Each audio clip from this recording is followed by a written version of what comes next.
ఇప్పుడు నీ సర్జరీ అయిన వాళ్ళకి ఏమైనా టిప్స్ ఉంటాయా? Natural tips.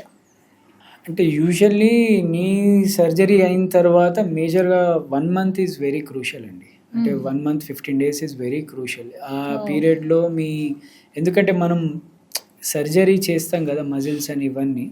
దాన్ని మంచి స్ట్రెంథెన్ చేసుకుంటా మన మూవ్‌మెంట్స్ అనేటిది మంచిగా అచీవ్ చేసుకున్నామనుకోండి చాలా బావుంటుంది. హ్మ్. దాని తర్వాత వాళ్ళ రెగ్యులర్ యాక్టివిటీస్ స్టార్ట్ జేయొచ్చు. చాలా కాన్ఫిడెంట్‌గా ఉండాలి వాళ్ళు. చాలా కాన్ఫిడెంట్‌గా ఓకే. ఉండి బాగా అంటే ఆ కాన్ఫిడెన్స్ రావాలి అంటే ఈ 1 మంత్ ఫిజియోథెరపీ గానివ్వండి, ఏదన్నా హ్మ్. చేసుకుంటా వాళ్ళ యాక్టివిటీస్ అన్నీ స్టార్ట్ జేయొచ్చు. ఇలానే ఎక్కడన్నా అంటే మరీ అత్యవసర పరిస్థితిలో అయితేనే కింద కూర్చోండి అని జెప్తాం. ఎందుకంటే ఏసింది ఇప్పుడు ఓకే. 50 ఇయర్స్ హ్మ్. పర్సన్‌కొచ్చిండ్రు. హ్మ్. వాళ్ళకి జీవితకాలం రావాలి మనం ఏసింది. 50 అవును. ఇయర్స్ ఓన్‌కి. సో, అవును. ఇట్లాంటివి కొన్ని కొన్ని యాక్టివిటీస్ జేసి అన్నెసెసరీ హ్మ్. యాక్టివిటీస్ జేసుకొని అనవసరమైన ఇబ్బందులు తీసుకోవడం. ఆఫ్‌కోర్స్ అన్నీ చేసుకోవచ్చు. బట్ చూసి వెళ్ళడం. స్లిప్పరీ సర్ఫేసెస్‌లలో జాగ్రత్తగా ఉండడం. మళ్ళీ హ్మ్. పడకుండా చూసుకోవడం. ఓకే. అలా.